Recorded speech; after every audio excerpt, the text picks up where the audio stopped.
నమస్తే, welcome to BRK news. This is Manoj. Today ప్రధానంగా చర్చించబోయేటువంటి అంశం కర్ణాటక రాజకీయాల్లో రసవత్తరంగా మారుతున్నాయి.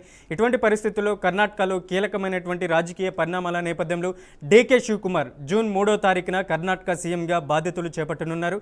ఇటువంటి పరిస్థితుల్లో ఏదైతే గతంలో ఉన్నటువంటి కర్ణాటక సీఎంగా డిప్యూటీ సీఎం అక్కడ ఉన్నటువంటి డీకే శివకుమార్కి సీఎంగా బాధ్యతలు అప్పజెప్పేటువంటి సూచనలు స్పష్టంగా కనిపిస్తున్నాయి. ఇప్పటికే కాంగ్రెస్ హైకమాండ్ కూడా కీలక నిర్ణయం తీసుకుంది.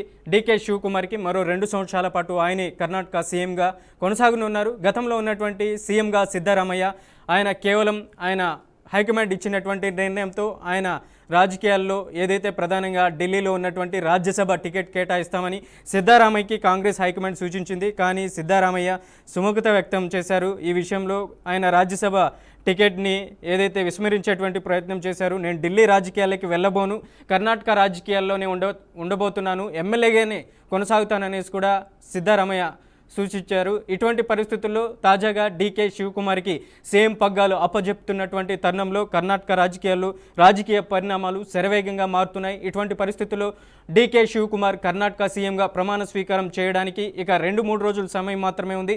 జూన్ 3వ తారీఖున సాదాసీదాగా ఆయన ప్రమాణ స్వీకారం చేయబోతున్నారు. ప్రధానంగా డీకే శివకుమార్తో పాటు 2 డిప్యూటీ సీఎంలుగా కూడా ప్రమాణ స్వీకారం చేయబోతున్నారు. మొత్తానికి ఎవరైతే ఏఐసీసీ అధ్యక్షుడు మల్లికార్జున ఖార్గేకి సంబంధించినటువంటి తనయుడు డిప్యూటీ సీఎం ఆశిస్తున్నారు కర్ణాటకలో. అలాగే గతంలో ఉన్నటువంటి సీఎం సిద్ధరామయ్య తనయుడు కూడా డిప్యూటీ సీఎం ఆశిస్తున్నారు. ఇప్పటికే అధిష్టానం దగ్గర పావులు కూడా కదుపుతున్నటువంటి పరిస్థితి స్పష్టంగా కనిపిస్తుంది. మరి ఇరువురికి సంబంధించినటువంటి సీనియర్ నాయకులకు సంబంధించినటువంటి కుమారులు డిప్యూటీ సీఎంలు ఆశిస్తున్నారు. కర్ణాటకలో 2 డిప్యూటీ సీఎంలు ఎవరిని నియమిస్తారనేది కూడా ఒక ఉత్కంఠ భరితమైనటువంటి వాతావరణం చోటు చేసుకుంది. ఇటువంటి పరిస్థితుల్లో ప్రధానంగా డీకే శివకుమార్ క్యాబినెట్లో 35 మంది మంత్రులు కూడా ఉండబోతున్నారు. గతంలో ఉన్నటువంటి 10 మంది మంత్రులు ఏదైతే అక్కడ ఉన్నటువంటి మంత్రులు సీనియర్ మంత్రుల్ని కొనసాగించనున్నారు. కొత్తగా డీకే క్యాబినెట్లకి 25 మంది మంత్రులు రాబోతున్నారు.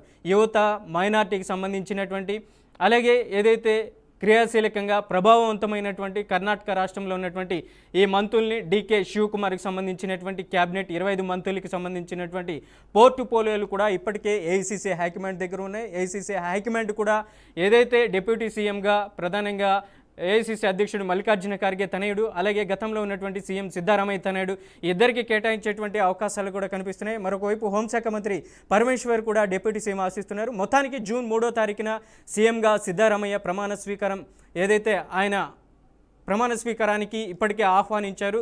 ఎవరైతే ఇక తదుపరి సీఎంగా అవబోతున్నటువంటి డీకే శివకుమార్ని జూన్ 3వ తారీఖున సాదాసీదాగా ప్రమాణ స్వీకారం చేయనున్న నేపథ్యంలో రాహుల్ గాంధీ కూడా ఈ ప్రమాణ స్వీకారానికి హాజరవబోతున్నటువంటి పరిస్థితి కూడా స్పష్టంగా కనపడుతుంది. ఆ రోజే 2 డిప్యూటీ సీఎంలుగా కూడా ప్రమాణ స్వీకారం చేయబోతున్నారు. ఇక వీటన్నింటి అంశాల మీద మాట్లాడడానికి మనతో పాటు రాజకీయ విశ్లేషకులు కోటేశ్వరరావు గారు మనకు లైవ్లో జాయిన్ అవుతారు.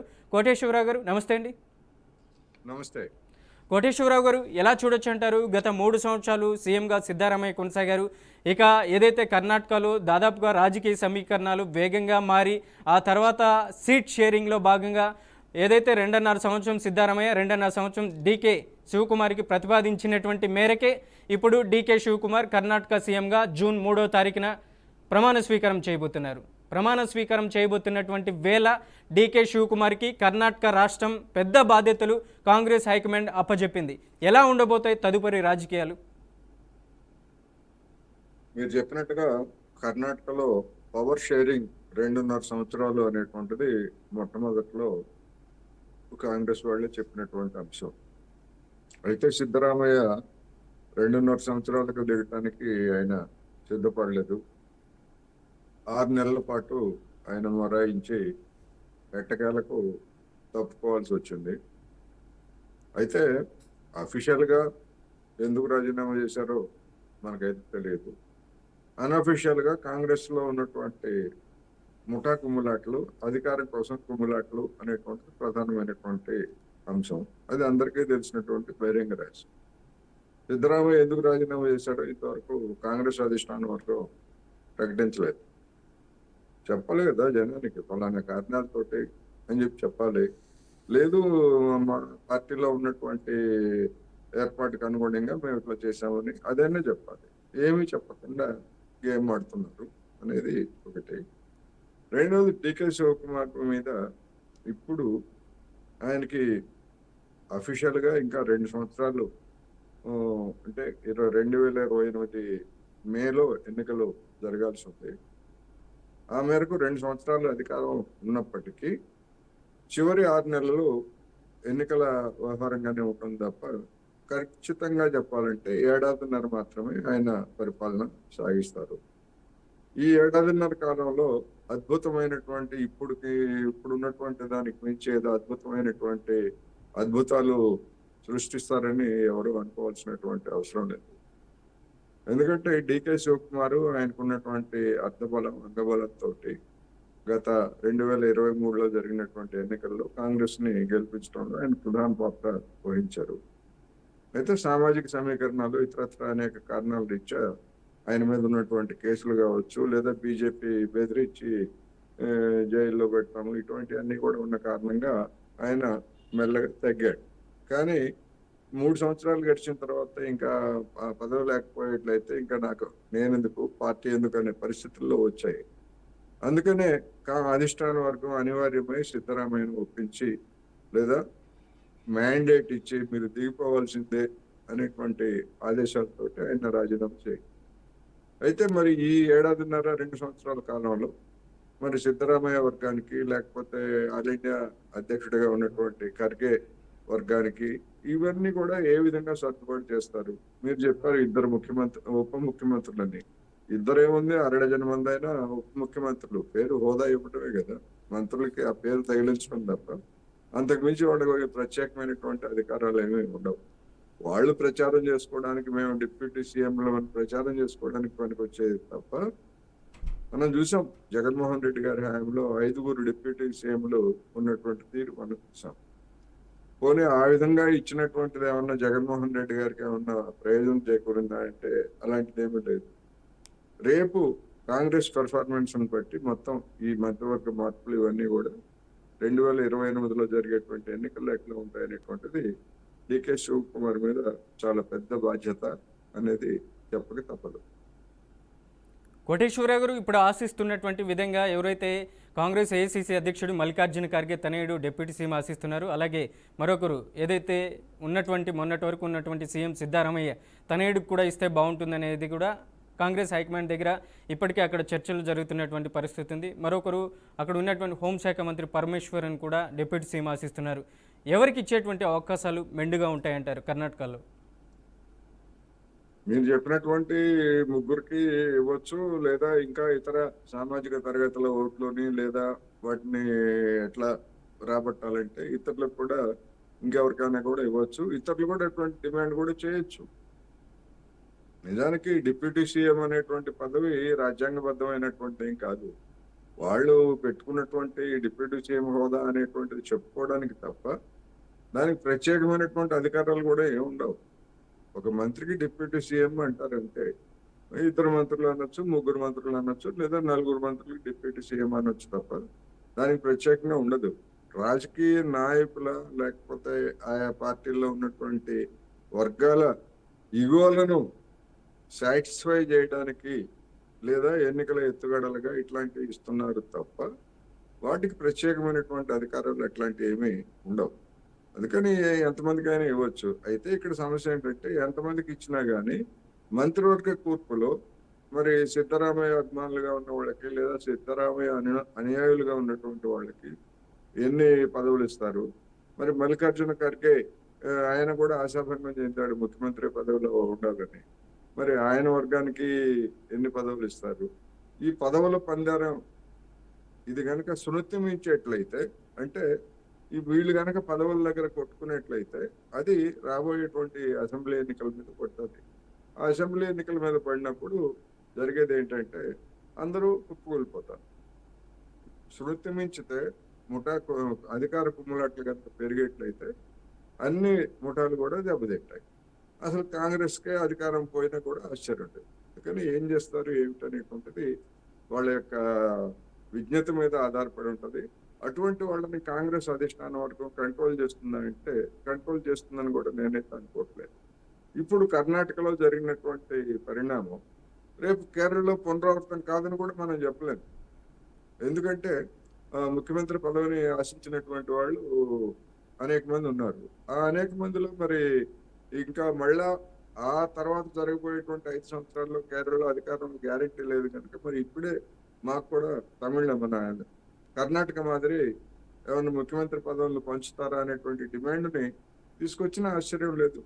కేసీ వేణుగోపాల్ గారు ఇప్పుడు కర్ణాటక పరిణామాల్లో అధిష్టాన వర్గం ప్రతినిధిగా ఉన్నటువంటి కేసీ వేణుగోపాల్ గారే ముఖ్యమంత్రి పదవికి పోటీ పడ్డారు కదా! ఆయన ఎమ్మెల్యే కాకపోయినా గాని. అట్లా ఈ ఇతర రాష్ట్రాల మీద కూడా ముఖ్యంగా కేరళ మీద కూడా ప్రభావం చూపేట అవకాశం ఉందనేది నా అభిప్రాయం. రైట్. డీకే శివకుమార్కి పొలిటికల్గా ట్రబుల్ షూటర్ అనే పేరుంది. దాదాపుగా ఇప్పుడు సంక్షేమం, అభివృద్ధి, సమపాలనలో ఎలా ఉండబోతుంది, ఆయన నెగ్గుకు రాగలుగుతారా, ఒకవైపు సిద్ధారామయ్యకి సంబంధించినటువంటి అంచుర గణాన్ని, అక్కడ ఉన్నటువంటి ఆయన వర్గాన్ని సంతృప్తి పరుస్తారా? దాదాపు 5 గ్యారెంటీలు, సంక్షేమ పథకాలు, ఇక 2 ఏళ్ల వ్యవధి మాత్రమే ఉంది ఎన్నికలకి. మరి ఇటువంటి సమయంలో సిద్ధారామయ్యకి ఇది పెద్ద టాస్క్గా డీకే శివకుమార్కి మారబోతుందా? డీకే శివకుమార్ ట్రబుల్ షూటర్ అంటే ఆయనకున్నటువంటి అపారమైనటువంటి డబ్బు అనేటువంటిది ప్రధానమైనటువంటి కారణం. ఆ డబ్బుతోటి లేదా సామాజిక తరగతి ఇవన్నీ కూడా ఆయన్ని ఆ విధమైనటువంటి స్థాయికి తీసుకొచ్చారు. ఎందుకంటే ఇవాళ కాంగ్రెస్ అయినా, బీజేపీ అయినా, బీఆర్ఎస్ అయినా, తెలుగుదేశం పార్టీ అయినా కానీ ఎమ్మెల్యేల మీద డబ్బు అనేటువంటిది ఒక ప్రధానమైనటువంటి పాత్ర పోషిస్తూ ఉంది. ఆ డబ్బు ఆయన దగ్గర తగినంత ఉంది కనుక తిమ్మిని బమ్మిని చేయగలిగినటువంటి సత్తా ఉంది. అందుకని ట్రబుల్ షూటర్.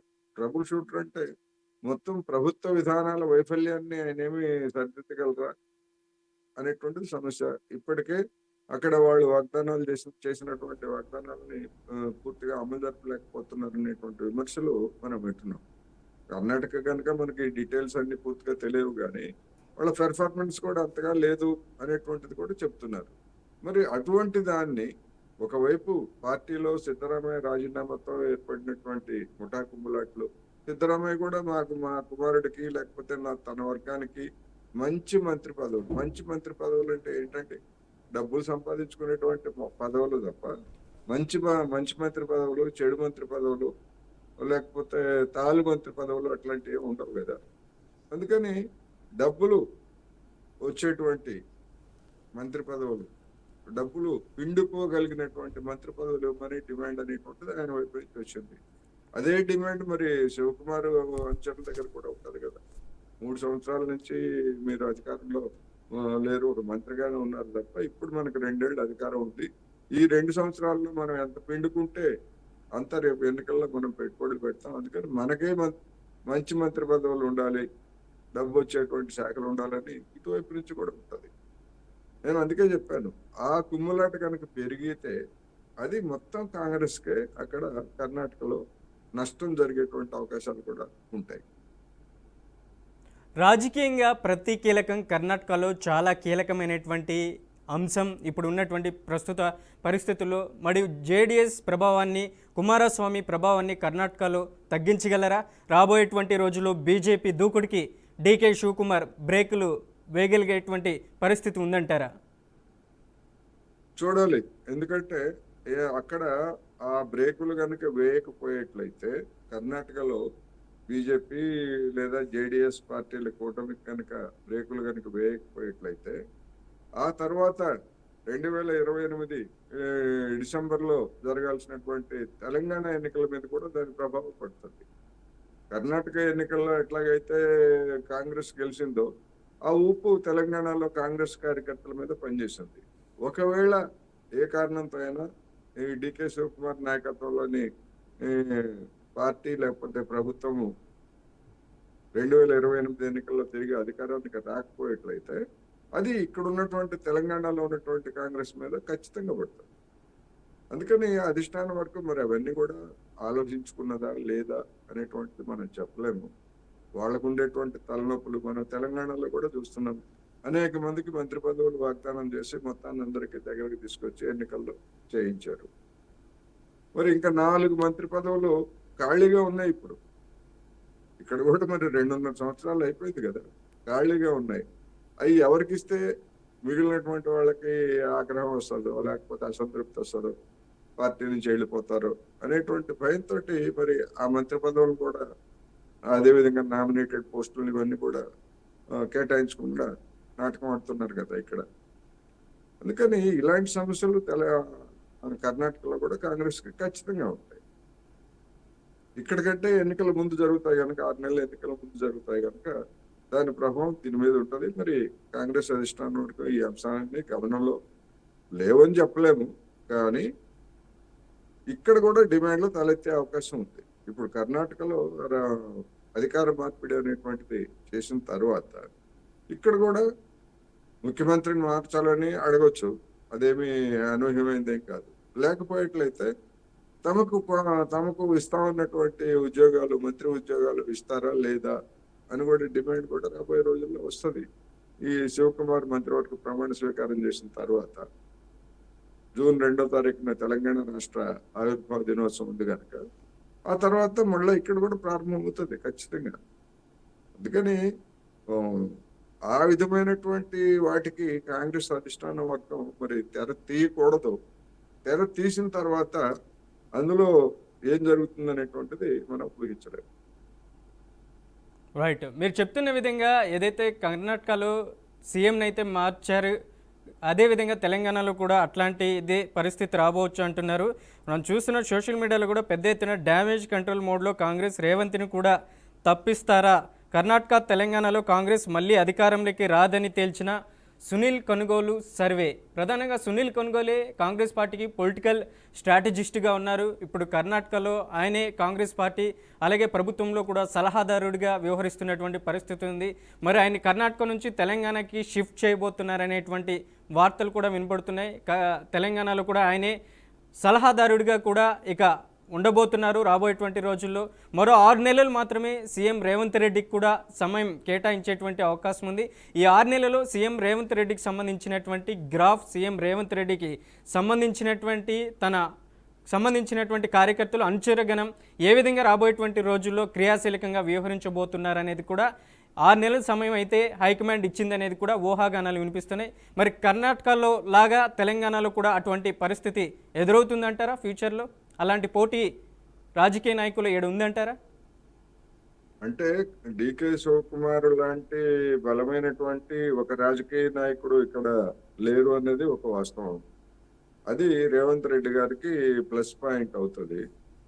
రెండవది, కాంగ్రెస్ ఒకవేళ అధిష్టాన వర్గం రేవంత్ రెడ్డి గారిని మార్చాలి అనేటువంటి ఆలోచనకి తావిచ్చేట్లయితే ఉన్నటువంటి వాళ్ళలో ఎవరో ఒకరు బలంగా తయారవుతారు. మిగిలినటువంటి వాళ్ళందరూ కలిసి, రేవంత్ రెడ్డిని వ్యతిరేకించేటువంటి వాళ్ళందరూ కలిసి ఎవరో ఒక నాయకుడిని ముందుకు తీసుకొస్తారు. అందుకని మనం అనూహ్యంగా ఎవరు వస్తారు ఏమిటనేటువంటిది మనం అయితే చెప్పలేము. అనూహ్యమైనటువంటి పరిణామాలు జరగవచ్చు. అందుకని ఇక్కడ ఇప్పుడు సునీల్ కొనుగోలు లేకపోతే ప్రశాంత్ కిషోర్ ఇట్లాంటి వాళ్ళందరూ కూడా కొన్ని నినాదాలను రూపొందించి జనాన్ని ఆకర్షించే విధంగా కొన్ని స్ట్రాటజీస్ చెప్పగలరు తప్ప ప్రజల్లో వచ్చినటువంటి అసంతృప్తిని పూర్తి పోగొట్టడానికి వాళ్ళ దగ్గర స్ట్రాటజీస్ ఏమి ఉండవు. అది ఏ పార్టీకైనా, కాంగ్రెస్ కైనా, తెలుగుదేశానికైనా, బీఆర్ఎస్ కైనా అలాంటి వాళ్ళ సలహాలు తీసుకుంటారు. కానీ తీసుకున్నటువంటి పార్టీలన్నీ గెలవలేదు కదా. జనంలో అసంతృప్తి వచ్చిన తర్వాత అట్లాంటి సలహాలన్నీ కూడా తుడిచిపెట్టుకుపోతాయి. మనం చూసాం కదా బీహార్ ఎన్నికల్లో అందరికీ శకునం చెప్పే బల్లి కుర్తిలో పడేట్టుగా మరి ప్రశాంత్ కిషోర్ అందరికీ స్ట్రాటజీలు ఇస్తాడు, అది ఇస్తాడు, ఇది ఇస్తాడు, గెలిపిస్తాడు అని చెప్పారు. మరి ఆయన పరిస్థితి ఏమైంది? అందుకని ఈ స్ట్రాటజిస్టులు అనేటువంటివి ఒకసారి 2 సార్లు జనం నినాదాలు నమ్మి మోసపోతారు తప్ప శాశ్వతంగా ఇవేమి ఉండవు. పార్టీలకు లేనటువంటి కొత్త తెలివితేటలు వీళ్ళు ఎక్కడి నుంచి తీసుకురాగలరు? జనంలో వచ్చేటువంటి అసంతృప్తిని పోగొట్టడానికి వాళ్ళ దగ్గర ఏమీ లేవు. వాళ్ళేమి విధాన నిర్ణేతలు కాదు, లేకపోతే పాలసీలను చేంజ్ చేసేటువంటి వాళ్ళు కాదు. ఉన్నటువంటి దాన్ని మేకప్ అంతే, మేకప్ చేసి 60 ఏళ్ల వృద్ధుడిని లేదా 60 ఏళ్ల వృద్ధురాలని కూడా 25 ఏళ్లుగా చూపించేటువంటి ఒక మేకప్ మ్యాన్ ఉమెన్ పాత్రధారులు తప్ప ఉన్నటువంటి పరిస్థితిని వాళ్ళు మార్చలేదు. రైట్, మొత్తానికి ఏదైతే డీకే శివకుమార్ జూన్ 3న కర్ణాటక పగ్గాలు ఆయనకి చేపడుతున్నారు, ప్రమాణ స్వీకారం చేయబోతున్నారు. రాష్ట్ర వ్యాప్తంగా ప్రమాణ స్వీకారం అయిన తర్వాత జన ఆశీర్వాద సభలు 10 సభలు పెట్టేసి అటువంటి పరిస్థితుల్లో ప్రజల మద్దతు కోరుతూ మా మధ్య ఎటువంటి విభేదాలు సిద్ధరామయ్య మధ్య ఏదైతే డీకే శివకుమార్ మధ్య ఎటువంటి చిలికలు లేవు, మేమంతా ఒకటిగానే ఒక తాటిపైన ఉన్నామనేసి ఒకవైపు జన ఆశీర్వాద సభలు, మరోవైపు సిద్ధరామయ్య భవితవ్యం ఎలా ఉండబోతుంది, రాబోయేటువంటి రోజులు ఆయన ఢిల్లీకి వెళ్ళేటువంటి అవకాశాలు ఉంటాయా, లేకపోతే రాష్ట్ర రాజకీయాల్లోనే ఉండేటువంటి అవకాశం ఉందంటారా? ఢిల్లీకి ఆయన వెళ్ళనని చెప్పి ముందే చెప్పాడు. ఎందుకంటే ఢిల్లీలో రాజ్యసభ తీసుకొని అక్కడ క్యాంటీన్లలో భోజనాలు చేయడం, టిఫిన్లు తాగడం తప్ప సిద్ధరామయ్య వెళ్ళి ఢిల్లీలో అక్కడ చేసేది ఏమీ లేదు. ఎందుకంటే ఆయనకేమి నాయకత్వ పదవేమి ఇవ్వరు. ఆయనే చెప్పాడు, నాకు హిందీ రాదు, నేను ఢిల్లీ వెళ్ళి ఏం చేస్తానని. అందుకని ఈ వయసులో ఆయన వెళ్ళి ఢిల్లీ వెళ్ళి ఏదో చక్రం తిప్పుతారు అని. ఇప్పుడు ఢిల్లీలో కాంగ్రెస్ అధికారం ఉంటే ఏదో ఒక కేంద్ర మంత్రి పదవో లేకపోతే ఒక గవర్నర్ పదవో అట్లాంటి ఇచ్చి వేరే రాష్ట్రాలకు పంపించడం అటువంటిది చేయగలరు. కానీ ఇవాళ అటువంటి పరిస్థితి కాంగ్రెస్కి లేదు కనుక ఆయనకి రాజ్యసభ పదవి ఇచ్చి ఏం చేస్తారు? చేసేది ఏం లేదు. నేను అనుకోవడం ఇప్పుడు బీహార్ నితీష్ కుమార్కి రాజ్యసభ పదవి ఇచ్చి ముఖ్యమంత్రిగా తప్పించి ఢిల్లీకి పంపించారు. ఏం చేస్తాడు ఆయన? ఆయనకి ఏదో మళ్ళీ మంత్రి పదవి వస్తుందంటున్నారు. వస్తుందా రాదా? ఆయన వయసు రీత్యా, ఆరోగ్య రీత్యా వచ్చినా కానీ ఇదేం చేయగలడు? ఇట్లాంటివన్నీ అనేక సమస్యలు ఉంటాయి. సిద్ధరామయ్య గారికి కూడా అదే సమస్య ఉంటుంది. అందుకని అటువంటి వాటితోటి నేను వెళ్ళను అని చెప్పేసి ముందే చెప్పాడు కనుక రాష్ట్రంలో ఏదైనప్పుడు భవిష్యత్తులో తన కుమారుడికి రాజకీయంగా ఒక రంగాన్ని సిద్ధం చేయాలన్నా రాష్ట్రంలోనే ఉంటేనే సిద్ధరామయ్య కైనా ఏ తండ్రికైనా అవకాశం ఉంటుంది. అలా కాకుండా రాష్ట్రం వదిలిపెట్టి బయటకు వెళ్ళిన తర్వాత వాళ్ళ పట్టు ఏమీ ఉండదు కదా. అందుకని నేను అనుకోవటం అటువంటి అవకాశం ఉండదు. ఆయన కర్ణాటకలోనే కంటిన్యూ అవుతారనేది నా అభిప్రాయం. రైట్ కోటేశ్వరరావు గారు, మొత్తానికి ఏదైతే కర్ణాటక రాజకీయాల్లో ఒక యువకి సంబంధించినటువంటి డీకే శివకుమార్ ఆయన సీఎంగా ఏదైతే పగ్గాలు చేపట్టబోతున్నారు, మరి ఆయనకి సంబంధించినటువంటి అనుచరగణం, ఆయనకి సంబంధించినటువంటి మంత్రివర్గంలో ఆయనకి దాదాపుగా ఎన్నో సంవత్సరాల నుంచి వేచి చూస్తున్నారు. చాలా వరకు యువతకు సంబంధించినటువంటి వాళ్ళు, మైనార్టీకి సంబంధించినట్టే మంత్రి పదవులు కావాలనేసి కూడా డీకే శివకుమార్ దగ్గర ఒకవైపు కాంగ్రెస్ హైకమాండ్ దగ్గర సంప్రదింపులు జరుపుతున్నారు. మరి డీకే శివకుమార్కి పూర్తి స్థాయిలో ఆయనకు సంబంధించినటువంటి వాళ్ళందరికీ క్యాబినెట్ బెర్తులు దక్కేటువంటి అవకాశం ఉందా? మరి దీంట్లో కూడా రాజకీయ భేవజాలాలు ఉండేటువంటి అవకాశం ఉందంటారా?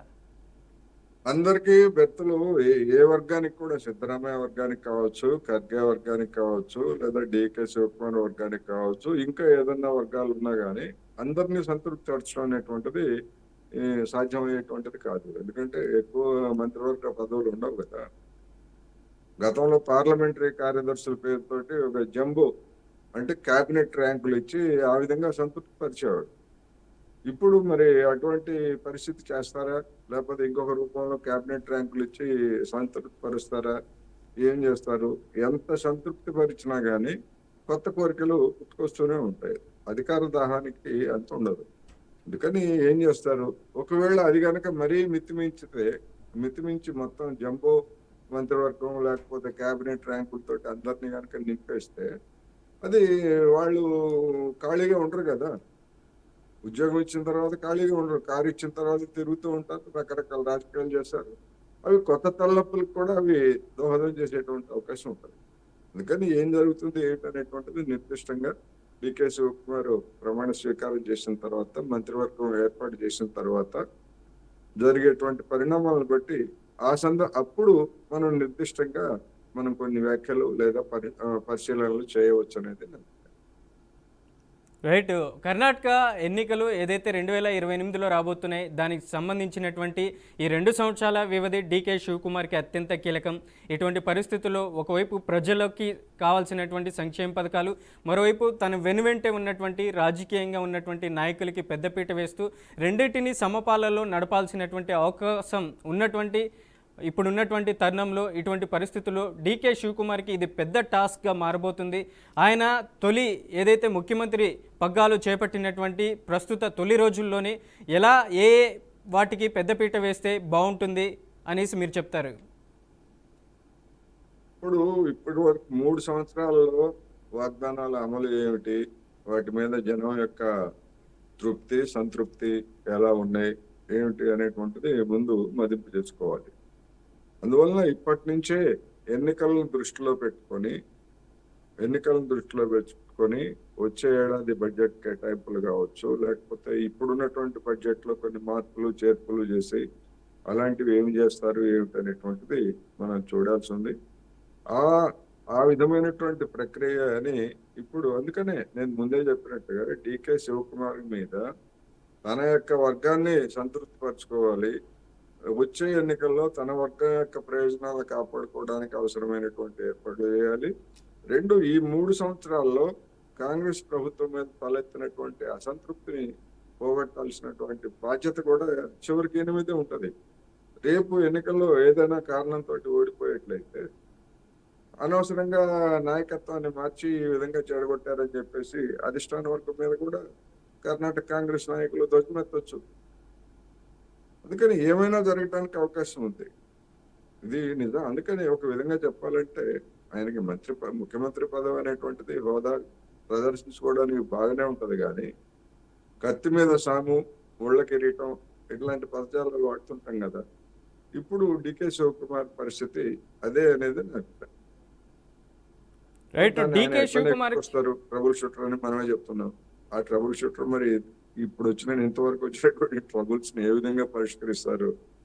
అటువంటి అల్లావుద్దీన్ అద్భుత దీపం ఆయన దగ్గర ఉన్నదా? ఏ ముఖ్యమంత్రి దగ్గర ఆ విధంగా ఉండదు. ఏం చేస్తారు? ఆయన యొక్క మూమెంట్ అంటే ముఖ్యమంత్రి పదవి స్వీకరించిన తర్వాత ఆయన తీసుకునేటువంటి నిర్ణయాలు ఎట్లా ఉంటాయి ఏమిటి అనేటువంటిది చూసిన తర్వాత మాత్రమే అవి ఫలితాలు ఇస్తాయా లేదా అనేది చెప్పగలం.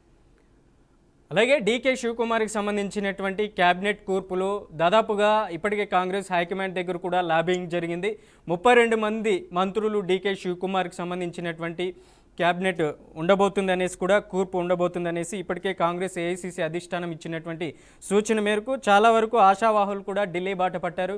ఇక 3 రోజుల సమయం ఉంది కదా, ఈ సమయంలోగా ఇందులో ప్రధానంగా ఇప్పటికే డిక్లేర్ చేసినటువంటి ఏదైతే సిద్ధారామయ్యకి సంబంధించినటువంటి వర్గం, అలాగే డీకే శివకుమార్కి సంబంధించినటువంటి వర్గంలో ఎవరైతే ఎంబీ పాటిల్, అలాగే గతంలో ఉన్నటువంటి మంత్రి G Parameshwar, K J George, Priyanka Kharge, Yathindra Siddaramaiah, Priyanka Kharge ప్రధానంగా ఎవరైతే ఏఐసిసి అధ్యక్షుడు మల్లికార్జున ఖార్గే తనయుడు ప్రియాంక ఖార్గే, ఆయనకు కూడా మంత్రి పదవి ఇచ్చారు.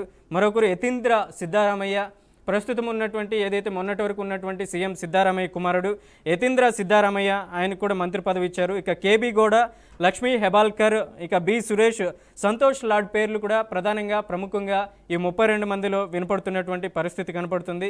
మరి 25 మందికి కొత్త వాళ్ళకి, యువతకి, మైనార్టీలకి కేటాయించేటువంటి అవకాశం, అలాగే సామాజిక వర్గాలను కూడా బేరీజు వేసుకొని ఆ విధంగా మంత్రివర్గం ఉండబోతుందనేది కూడా ప్రధానంగా ఏఐసిసి హైకమాండ్ ఇచ్చినటువంటి సూచన మేరకు మనకు వస్తున్నటువంటి బ్రేకింగ్ న్యూస్. రైట్, లైవ్లోకి వచ్చినందుకు, లైవ్లో పాల్గొన్నందుకు కోటేశ్వరరావు గారు ధన్యవాదాలు. Thank you so much. ఇది ఇవాల్టి స్పెషల్ డిస్కషన్. మరో డిస్కషన్లో మళ్ళీ కలుద్దాం. చూస్తూనే ఉండండి బీఆర్కే న్యూస్.